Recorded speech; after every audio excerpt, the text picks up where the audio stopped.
Assalamualaikum warahmatullahi wabarakatuh. Halo, kami dari kelompok 2 akan menjelaskan tentang nested design atau bahasa Indonesianya rancangan tersarang. Kami terdiri dari 16 orang yang tentu saja ganteng dan cantik. Di sini kami akan menjelaskan konsep dasarnya apa, contoh-contoh penggunaannya, asumsi model, struktur datanya, model statistik dan persamaannya, tabel ANOVA dan uh, hipotesisnya, contoh kasus beserta penyelesaiannya, dan pengembangannya itu seperti apa. Selamat menyaksikan. Saya Nirwan Sofiandi di sini akan menjelaskan tentang definisi dari rancangan tersarang. Dalam rancangan tersarang tidak mungkin akan terjadi interaksi antara dua faktor. Kemudian jika terdapat A level dari faktor A dan B level dari faktor B, tidak akan terjadi suku interaksi antara A B. Kemudian untuk notasi taraf tersarang, jika faktor BI tersarang dalam faktor AI, maka akan dinyatakan dengan BI dalam kurung I. Eksperimen dengan sifat bahwa taraf faktor yang satu tersarang dalam faktor yang lain itu disebut dengan eksperimen tersarang atau rancangan tersarang. Kemudian untuk lebih jelasnya akan dijelaskan dalam ilustrasi. Oke, yang selanjutnya sebelumnya perkenalkan, nama saya Francisca Priscilia Linking dengan NIM G1D018030. Di sini saya akan menjelaskan terkait ilustrasi dari rancangan tersarang tersebut. Di sini kita mempunyai 3 golongan pemuda yang dikelompokkan berdasarkan kekuatan fisiknya. Ketiga golongan itu kita sebut saja golongan lemah, golongan sedang, dan golongan kuat. Nah, dari tiap golongan pemuda ini kita bentuk 2 tim sehingga dengan demikian terdapat 6 tim yang terdiri dari 2 tim golongan lemah, 2 tim golongan sedang, dan 2 tim golongan kuat. Teman-teman bisa perhatikan pada slide, tim yang kita bentuk dimasukkan untuk mengukur kemampuan dalam menyelesaikan suatu tugas yang dinyatakan dalam menit. Terdapat bagan pertama di sana yang memperlihatkan bahwa fisik lemah dibagi menjadi tim 1, tim 2, fisik sedang, tim 1, tim 2. Begitu pula fisik kuat, tim 1, tim 2. Nah, muncullah pertanyaan, apakah rancangan yang tepat untuk contoh ini dan apakah antar tim terjadi persilangan? Untuk jawabannya, tidak mungkin tim 1 dari golongan lemah berpindah ke golongan sedang atau terjadi persilangan lainnya. Jadi, jawaban kedua itu bisa terjawab dengan bagan yang kedua. Teman-teman bisa perhatikan, jadi tidak mungkin akan ada terjadinya persilangan antara golongan lemah, golongan sedang, dan golongan kuat. Sebab tim 1 golongan lemah akan tetap berada dalam golongan tersebut, begitu pula tim yang lainnya. Jadi tim disebut tersarang dalam golongan. Ya, sekian dari saya. Terima kasih.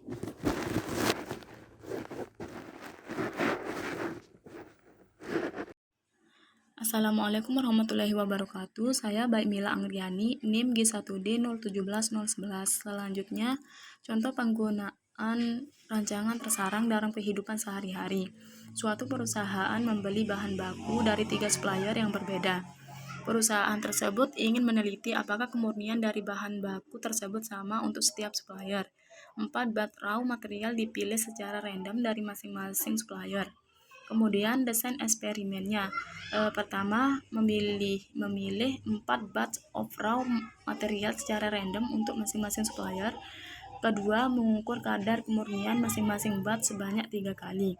Contohnya bisa dilihat pada bagan di samping. Sekian presentasi dari saya. Wassalamualaikum warahmatullahi wabarakatuh. Bismillahirrahmanirrahim. Saya Tari Utami Widiawati akan lanjut membahas tentang contoh penggunaan dari nested design, yaitu rancangan tersarang. Di sini dikatakan rancangan tersarang bahwa dari batch 1 dari pemasok 1 tidak ada hubungannya dengan batch 1 dari pemasok yang lain.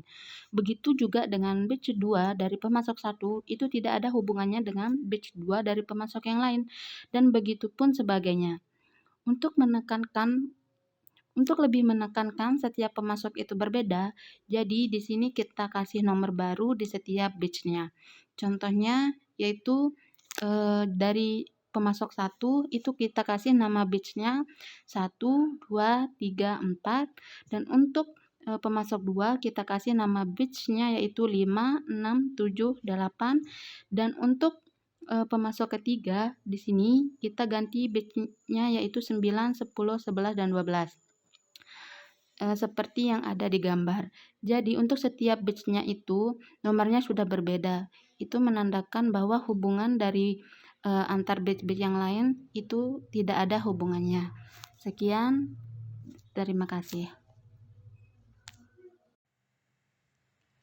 Hai, saya Adimato Sukran dengan NIM G1D018002. Saya akan menjelaskan asumsi model dari rancangan tersarang atau nested design. Yang saya akan jelaskan adalah model statistik rancangan bersarang 2 tahap. Itu modelnya YIJK sama dengan mu tambah tau I tambah beta JI ditambah error IJK. Dengan I-nya itu 1 sampai A dan J-nya itu 1 sampai B dan K-nya itu juga 1 sampai N. Berurut gitu. Di mana YIJK-nya adalah nilai pengamatan ke K yang tersarang pada faktor B taraf ke J dan faktor A-nya itu taraf ke I. Mu-nya itu rataan umum. Kalau tau I-nya itu ya pengaruh faktor A taraf ke I. Kalau beta JI-nya itu pengaruh faktor B taraf ke J yang tersarang pada faktor A taraf ke I dan error IJK. Itu adalah merupakan galat pengamatan ke IJK itu sendiri. Nah, kemudian akan dilanjutkan teman saya Dwiki Yanwar Rahman. Oke, saya Dwiki Yanwar Rahman dengan NIM G1D018025 akan melanjutkan pembahasan materi mengenai asumsi model yang sebelumnya telah dijelaskan oleh Adimato. Nah, jadi untuk asumsi modelnya itu ada yang untuk faktor A dan faktor B tetap. Nah, ini bisa dilihat sendiri di sini, ini sudah sangat jelas. Kemudian untuk asumsi, untuk model dengan faktor A bersifat tetap itu jumlah semua pengaruh perlakuan sama dengan 0. Terus faktor B berdistribusi normal dengan rata-rata 0 dan varian tertentu. Nah, kemudian galat pengamatan juga berdistribusi normal dengan rata-rata 0 dan varian tertentu. Faktor B dan galat pengamatan saling bebas. Nah, bila faktor B bersifat acak, maka asumsi pertama ini diganti dengan berdistribusi normal setelah faktor A saling bebas terhadap faktor B dan galat pengamatan. Selanjutnya, saya Miatul Hikmah, NIM G1D018051 akan menyampaikan tentang struktur data dan pengacakannya. Pada rancangan bersarang ini, struktur datanya dapat kita lihat pada tabel berikut, di mana pada tabel ini ada 2 faktor, yaitu faktor A dan faktor B. Untuk faktor A-nya ada 3 taraf, yaitu A1, A2, dan A3. Untuk faktor B ada 4 taraf, yaitu B1, B2, B3, dan B4. Keempat taraf yang ada pada faktor B ini masing-masing bersarang pada A1, A2, dan A3. Dari tabel ini, banyaknya ulangan B1 pada A1 ada 3, begitupun banyaknya ulangan B2 yang bersarang pada A1 juga ada 3, dan seterusnya. Untuk total faktor B ialah total dari banyaknya ulangan yang ada. Sedangkan untuk total faktor A adalah penjumlahan dari total semua faktor B yang bersarang pada faktor A. Sedangkan untuk total keseluruhannya adalah total dari semua faktor A yang ada. Untuk pengacakannya, di sini faktor B yang bersarang pada A1 hanya bisa diacak dalam A1 itu sendiri, begitupun seterusnya. Untuk ulangannya, pada faktor B yang bersarang pada A1 hanya bisa diacak, misal pada B1 ada 3 ulangan, maka ketiga ulangan itu hanya bisa diacak di B1 pada A1, dan untuk yang B2 pada A1 hanya bisa diacak di B2 pada A1 saja. Sebenarnya di sini banyaknya faktor A bisa dimulai dari 1, 2 sampai dengan A, sedangkan banyaknya faktor B bisa dari 1, 2 sampai B, dan banyaknya ulangan bisa dari 1, 2 sampai dengan N. Sekian.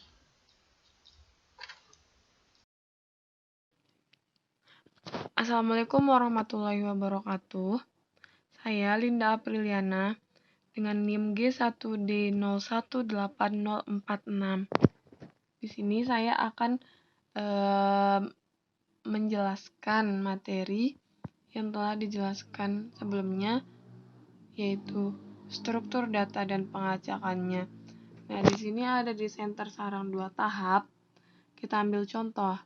Misalkan sebuah perusahaan membeli bahan baku dari 3 pemasok yang berbeda. Perusahaan berharap untuk menentukan kemurnian bahan baku yang sama dari setiap pemasok. Di sini ada 4 batch bahan mentah yang tersedia dari setiap pemasok, dan 3 penentuan kemurnian harus diambil dari setiap batch. Nah, situasi ini digambarkan pada gambar di bawah ini. Nah, di sini ada supplier 1, 2, dan 3. Kemudian batch-batchnya ada 4 batch, Di sini ada 4 batch. 4 batch dengan supplier yang berbeda tentunya. Nah, di sini ada pengamatannya dengan 3 pengulangan yang berbeda juga. Contoh tersebut termasuk dalam desain tersarang 2 tahap, karena di sini batch-batch ini bersarang pada satu supplier. Nah, misalkan kita ambil contoh, di sini 4 batch ini bersarang pada supplier 1. Nah, di sini juga batch ini bersarang pada supplier 2. Batch ini pun bersarang pada supplier 3.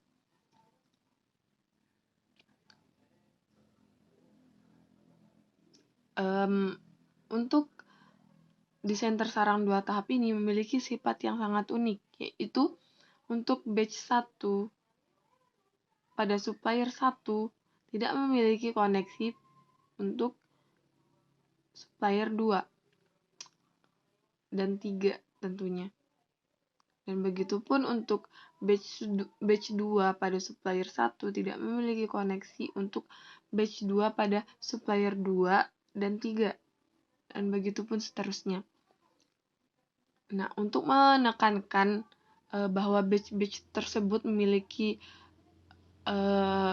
atau berbeda gitu, kita dapat mengubah nomornya pada supplier masing-masing. Misalkan di sini untuk supplier 1 kita berikan nomor pada batch-nya 1, 2, 3, dan 4. Dan untuk supplier 2 kita berikan nomor yang berbeda dari sebelumnya, yaitu 5, 6, 7, 8.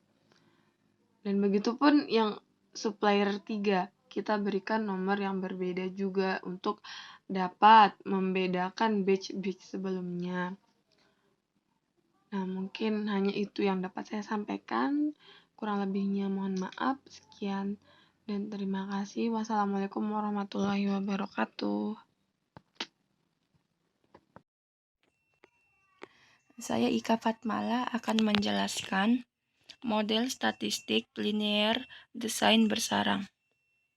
Adapun model statistiknya yaitu YIJK sama dengan new ditambah tau I ditambah beta JI ditambah error IJK. Untuk I sama dengan 1, 2, sampai A, J sama dengan 1, 2, sampai B, dan K sama dengan 1, 2, sampai N. Di mana untuk Y, I, J, K merupakan pengamatan dari faktor A ke I, faktor B ke J, serta ulangan ke K. New merupakan rataan umumnya. Tau I yaitu pengaruh faktor A ke I. Dan beta JI merupakan pengaruh faktor B taraf ke J tersarang pada faktor A taraf ke I. Dan terakhir, error IJK merupakan pengaruh acak dari faktor A ke I, faktor B ke J, serta ulangan ke K. Baik, selanjutnya saya Halida Hapsari, NIM G1D017025 akan menjelaskan persamaan umum dari desain tersarang. Berdasarkan model statistik desain tersarang pada slide sebelumnya, ini terbukti desain tersarang seimbang karena ada jumlah yang sama antara tingkat B di dalam setiap tingkat A dan jumlah yang sama bereplikasi atau saling berproses. Karena setiap level faktor B tidak muncul dengan setiap level faktor A, jadi tidak boleh ada interaksi antara A dan B. Secara simbolis, kita dapat menulis persamaan berikut seperti yang ada di slide. Saya Ashirofatun Septiami akan menjelaskan tentang tabel ANOVA. Tabel ANOVA yang akan dibahas adalah ANOVA rancangan tersarang dengan 2 tahap dan 2 faktor. Pada tabel ANOVA biasanya terdiri dari sumber keragaman, derajat bebas, jumlah kuadrat, kuadrat tengah, dan F hitung. Pada sumber keragaman terdapat faktor A, faktor B dalam A, error, dan total. Kemudian derajat bebas A dapat dicari dengan A dikurangin 1. Kemudian derajat bebas B dalam A dapat dicari dengan A kali B min 1. Kemudian derajat bebas error dapat dicari dengan A dikali B dikali N-1.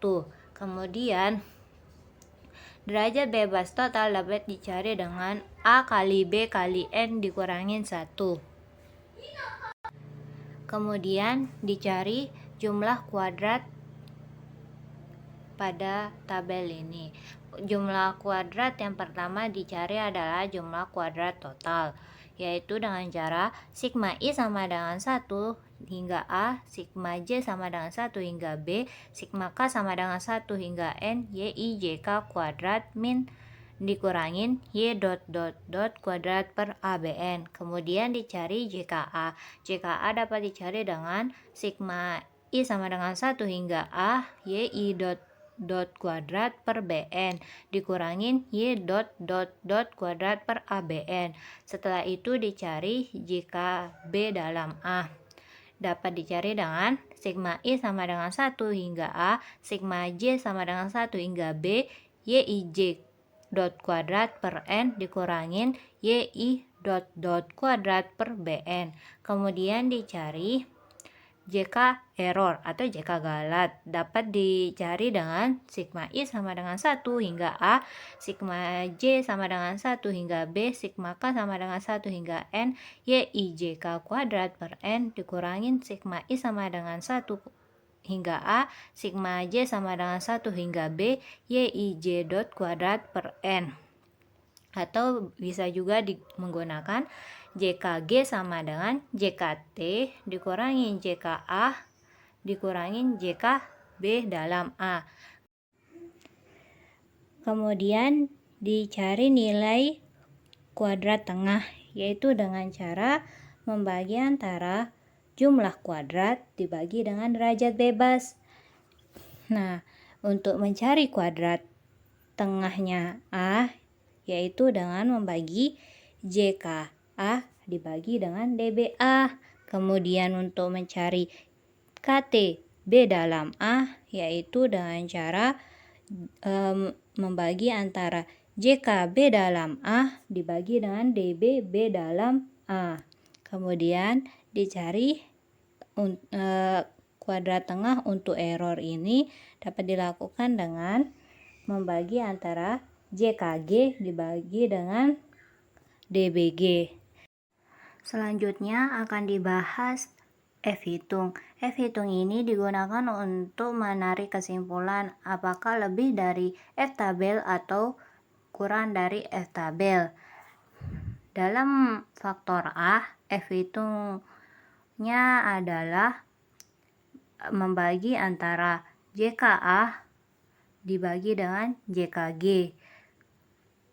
Pada faktor A ini, jika faktor A dan B-nya tetap, maka menggunakan ini. Tetapi jika A atau B-nya acak atau keduanya acak, berbeda lagi. Nanti akan dibahas oleh teman saya. Kemudian selanjutnya mencari F-hitung B dalam A, yaitu dengan cara membagi antara JK B dalam A dibagi dengan JK galat. Bismillahirrahmanirrahim. Assalamualaikum warahmatullahi wabarakatuh. Perkenalkan, nama saya Baik Medi Sinta Nuria dengan NIM G1D018018. Di sini saya akan menjelaskan hipotesis dan pengujian dari desain tersarang. Hipotesis dan pengujian berdasarkan kondisi faktor. Yang pertama, jika A fix dan B fix, maka untuk hipotesisnya itu menggunakan tau dan beta.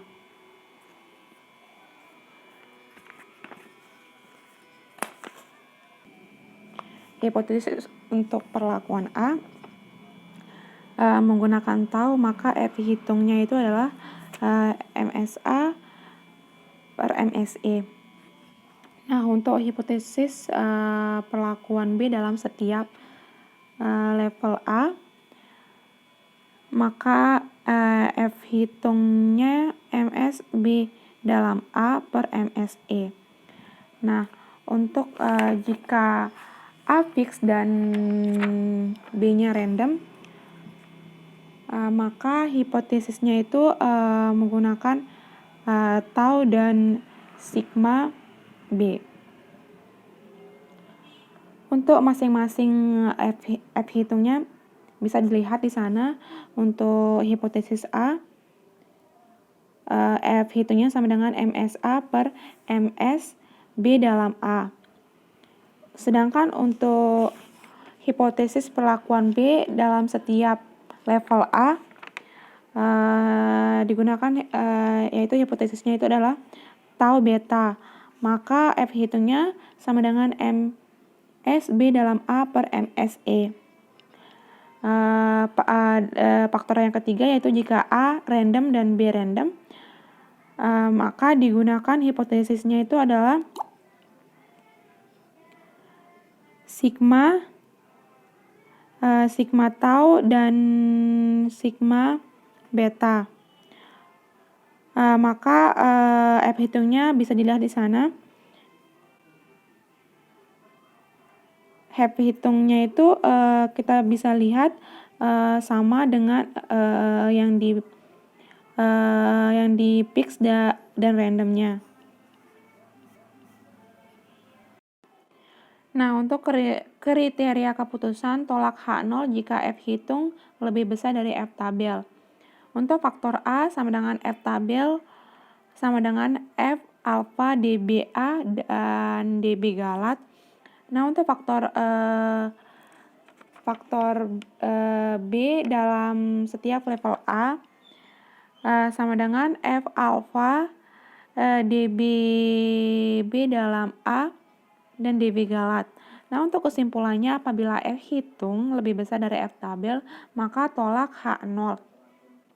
Artinya, terdapat pengaruh faktor terhadap variabel respon.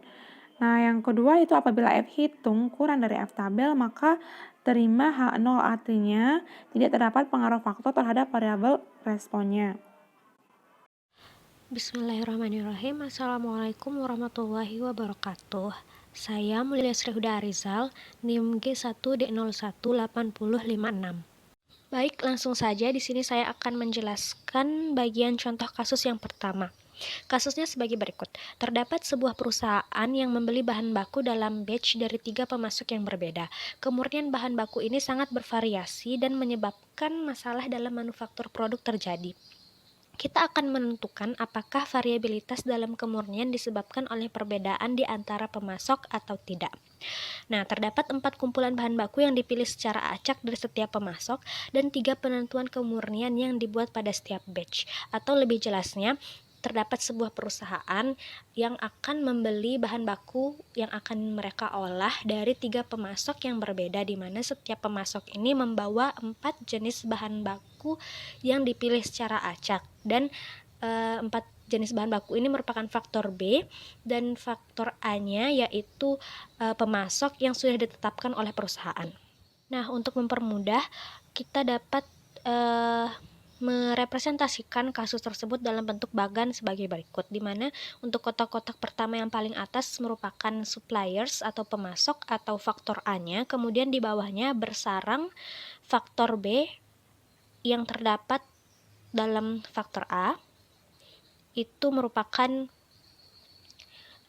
batches atau bahan-bahan baku per batch. Nah, disimbolkan untuk suppliers pertama, batches pertama itu Y11, kemudian supplier pertama, batches kedua Y121 sampai dengan supplier ketiga, batches keempat yaitu Y343. Dari bagan sebelumnya kita lihat bahwa faktor B bersarang pada faktor A, sehingga dapat kita ketahui bahwa kasus kita merupakan desain tersarang 2 tahap. Nah, untuk memperjelasnya, di mana di tabel 13.3 sudah diperlihatkan nilai dari setiap Y11 sampai dengan Y343.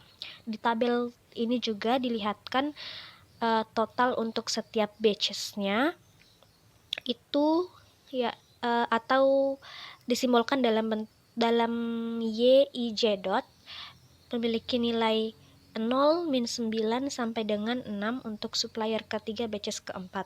Kemudian untuk jumlah keseluruhan suppliersnya atau disimbolkan dalam YI dot dot, itu untuk suppliers pertama bernilai min 5 dan supplier kedua bernilai 4 dan supplier ketiga bernilai 14. Nah, dengan memeriksa p-value, kita dapat menyimpulkan bahwa tidak ada efek yang signifikan pada kemurnian karena pemasok, tetapi batch kemurnian bahan baku dari pemasok yang sama tidak berbeda secara signifikan. Dikarenakan pada kasus ini faktor A-nya ditentukan dan faktor B-nya dipilih secara acak, maka hipotesis ujinya untuk faktor utama yaitu H0, do I sama dengan 0, kemudian H1 sama dengan do I tidak sama dengan 0. Sedangkan untuk interaksinya H0 sama dengan sigma beta sama dengan 0 dan H1 sama dengan sigma beta tidak sama dengan 0. Nah, untuk perhitungannya sendiri sudah dijelaskan secara terperinci sesuai dengan PowerPoint berikut ini, di mana SS atau biasa kita kenal dengan JK dari total sampai dengan errornya juga sudah diketahui dari perhitungan ini, di mana untuk JKT sama dengan 148,31, JKA 15,06, JKB within A sama dengan 69,92 dan JK errornya sama dengan 63,33. Sedangkan untuk MS atau biasa kita kenal dengan KT, KTA-nya sama dengan 7,53, KTB within A sama dengan 7,77 dan KT errornya sama dengan 2,64. Dan diperoleh juga F hitung atau F0-nya. Untuk faktor suppliersnya itu diperoleh F hitungnya 0,97 dan untuk faktor B within A atau batches within suppliersnya diperoleh 2,94. Dari perhitungan sebelumnya, maka kita peroleh tabel ANOVA atau tabel 13.4 sebagai berikut. Di sini juga ditampilkan tabel 13.5.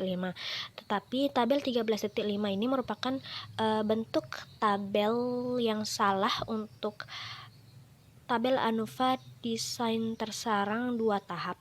Hal ini dikarenakan pada tabel 13.5 ini terdapat interaksi antara suppliers dengan batches, di mana Interaksi tersebut sendiri tidak dapat terjadi dikarenakan sulit untuk memberikan praktis interpretasi dari pemasok dikalikan batch-batch interaksi.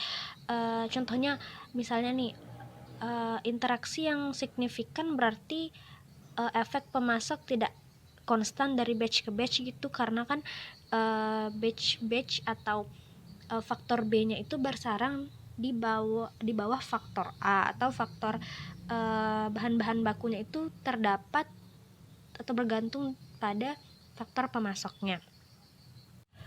Terlebih lagi, pasangan interaksi yang signifikan dengan efek pemasok yang tidak signifikan bisa menyebabkan analisis yang membawa kita menarik kesimpulan bahwa pemasok benar-benar berbeda, namun itu tersembunyi oleh efek interaksi yang signifikan. Nah, sehingga dari tabel ANOVA sebelumnya dapat disimpulkan untuk faktor suppliers atau pemasok atau faktor A diperoleh F hitungnya lebih besar dari F tabel, yaitu 1,02 lebih besar dari 0,42. Maka ini berarti H1 ditolak. Maaf, di sini ada kesalahan dalam penulisan. Kemudian untuk faktor interaksi antara suppliers dan batch, nah ini juga lebih betul atau lebih tepatnya disebut sebagai faktor batch yang berada dalam suppliers, di mana diperoleh F hitung lebih besar dari F tabel, yaitu 2,80 lebih besar dari 0,03. Maka ini juga berarti H1 ditolak atau H0 diterima. Sehingga dapat disimpulkan bahwa baik untuk perbedaan suppliers maupun batch yang terdapat dalam atau yang dibawa oleh suppliers, keduanya tidak terdapat pengaruh terhadap variabilitas dalam kemurnian yang disebabkan karena adanya perbedaan. Bismillahirrahmanirrahim. Assalamualaikum warahmatullahi wabarakatuh. Perkenalkan, nama saya Rozimang. Saya di sini akan sedikit menjelaskan contoh kasus 2 dari rancangan bersarang. Baiklah, kita langsung masuk ke soalnya. Contoh soalnya, seorang peneliti ingin mengetahui pengaruh suhu terhadap pembusukan makanannya, yang dimana faktornya itu adalah makanan, bahan makanan, dan suhu. Dan yang diambil melalui 3 ulangan secara lengkap tiap hari. Ini adalah tabel yang diperoleh oleh penelitian tersebut. Kita langsung masuk ke hipotesis.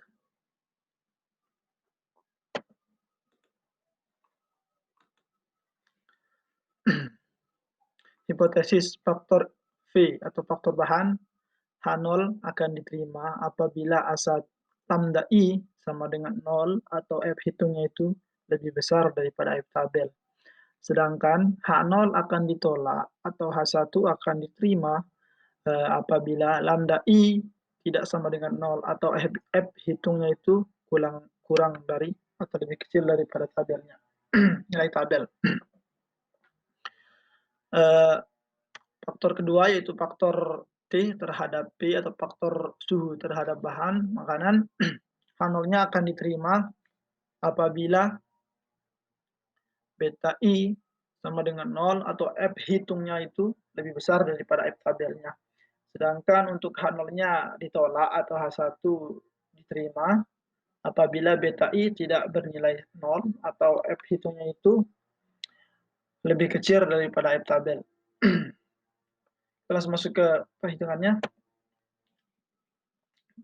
Perhitungan pertama yang akan kita cari adalah JKP melalui rumus sigma A I sama dengan 1 Y kuadrat I dot dot per B N, yang dimana B itu adalah jumlah perlakuan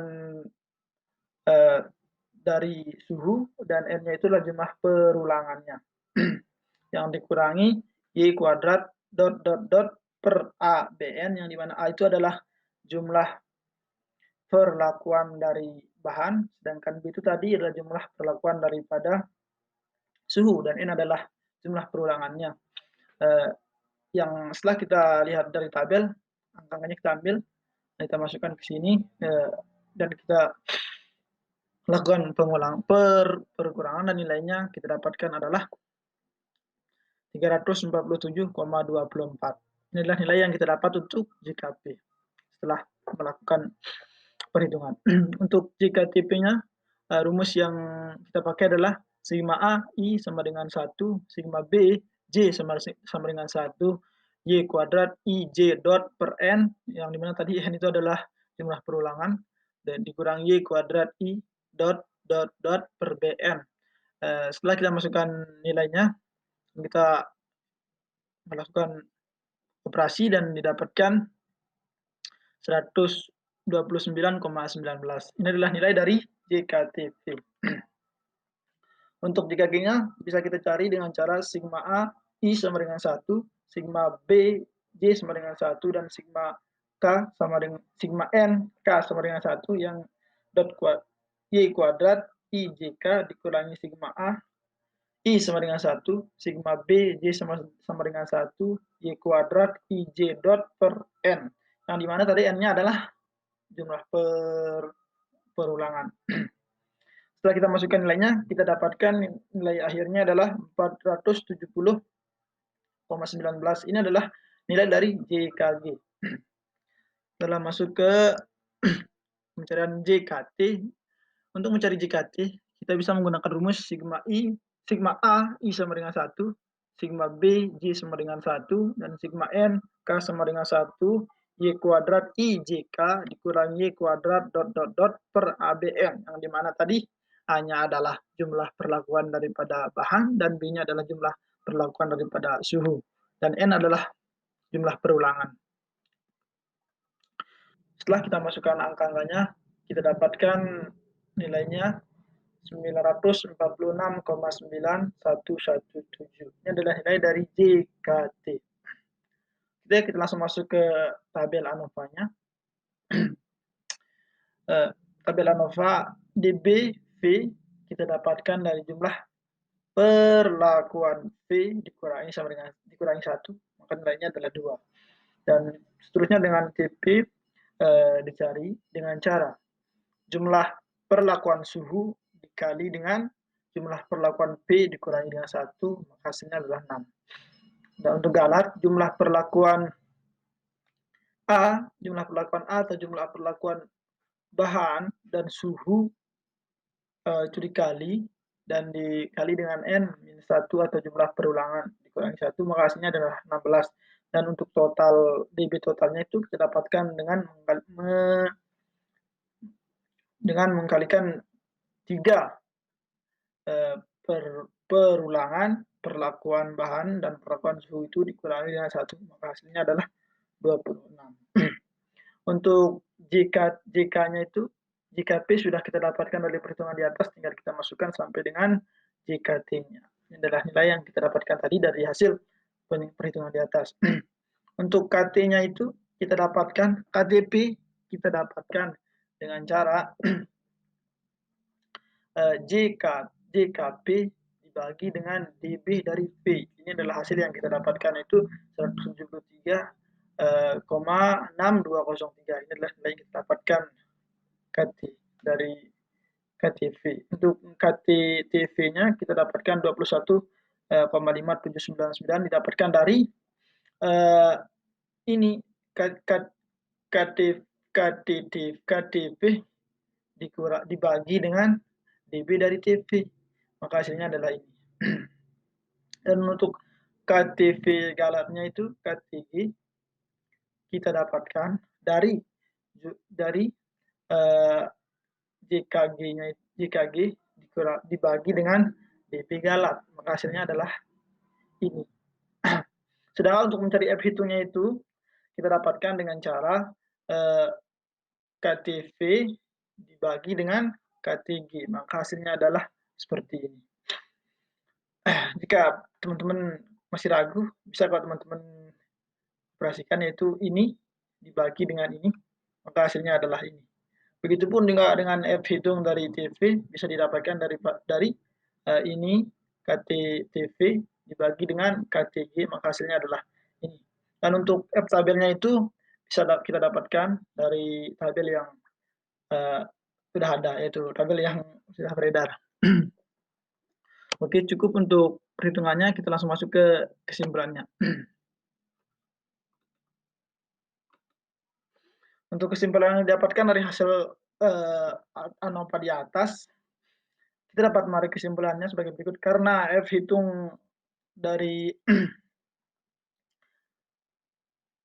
faktor V lebih besar daripada F tabel, maka dapat dikatakan bahwa H0 itu diterima, yang memiliki arti bahwasannya bahwa bahan makanan yang dipakai memiliki pengaruh terhadap pembusukan makanan. Dan untuk faktor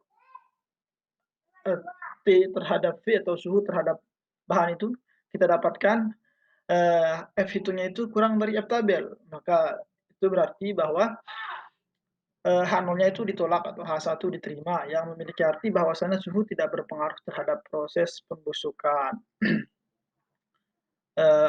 Baiklah, sekian dari saya. Kurang lebihnya mohon maaf. Assalamualaikum warahmatullahi wabarakatuh. Baik, perkenalkan, nama saya Hesti Miliana. Saya akan melanjutkan materi mengenai desain tersarang bergiliran. Desain tersarang bergiliran atau staggered nested design, sebuah masalah yang mempunyai pengaruh dalam penerapan desain tersarang. Terkadang sulit mendapatkan jumlah yang wajar dari derajat bebas pada tingkatan tertinggi. Jika hal ini terjadi, maka dapat dilakukan dengan cara mengakhirinya dengan derajat bebas pada tahap yang lebih rendah. Salah satu cara untuk menghindari hal ini adalah dengan menggunakan tipe-tipe tertentu pada desain bersarang yang tidak seimbang, yang disebut desain tersarang bergiliran atau staggered nested design. Sebuah contoh desain tersarang bergiliran ditunjukkan pada gambar berikut. Perhatikan bahwa hanya ada 2 sampel yang diambil dari tiap lot. Salah satu sampel diukur 2 kali, sedangkan sampel lainnya diukur sekali. Jika terdapat A lot, maka akan ada A-1 derajat bebas untuk lot atau secara umum tahap yang paling tinggi, dan semua tahap yang paling rendah akan memiliki tepat A derajat bebas. Assalamualaikum warahmatullahi wabarakatuh. Saya Intan Yulianti. Di sini saya akan melanjutkan penjelasan tentang pengembangan dari desain tersarang 2 tahap atau yaitu desain tersarang M tahap atau the general M-stage nested design. Hasil pada desain tersarang 2 tahap dapat dengan mudah diperluas dalam M faktor tersarang secara lengkap. Desain ini disebut sebagai desain tersarang M tahap atau the general M-stage nested design.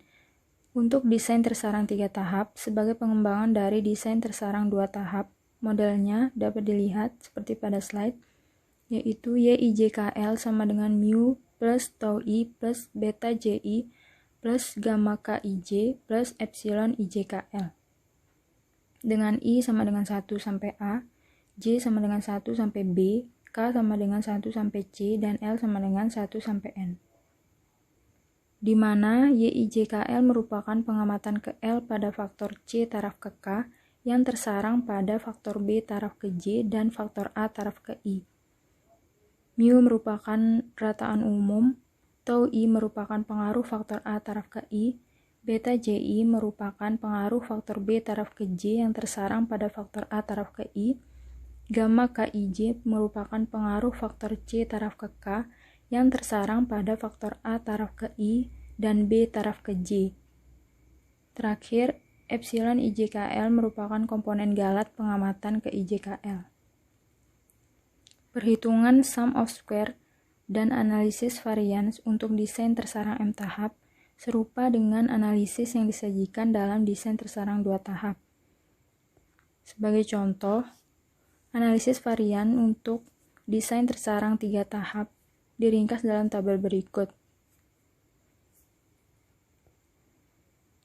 Kemudian untuk menentukan statistik uji kelayakan, maka harus mencari ekspektasi mean square dengan menggunakan metode desain eksperimen dengan faktor acak. Misalnya, jika faktor A dan B tetap dan faktor C acak, maka dapat diperoleh ekspektasi mean square seperti pada tabel berikut. Sekian penjelasan materi dari saya, berikutnya akan dilanjutkan oleh rekan saya. Desain dengan faktorial, faktor, dan tersarang. Diketahui bahwa dalam banyak eksperimen yang melibatkan banyak faktor, faktor-faktor ini bisa diperoleh dari desain faktorial dan faktor lainnya dari desain tersarang. Apabila dalam sebuah eksperimen secara bersama-sama terjadi faktorial dan faktor-faktor tersarang, maka eksperimen demikian sering dinamakan sebagai eksperimen faktorial tersarang atau nested factorial design, yang menyatakan gabungan antara eksperimen faktorial dan eksperimen tersarang. Sekian dan terima kasih. Itu saja dari kelompok kami. Saya ucapkan terima kasih kepada yang memperhatikan dan kepada teman-teman saya yang sudah menjelaskan. Mungkin kalau ada kurangnya, kami mohon maaf. Mungkin bisa dikasih tahu lewat grup atau lewat chat personal. Kami akan mencoba memperbaikinya.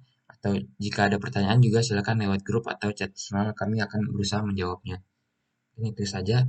Sampai jumpa.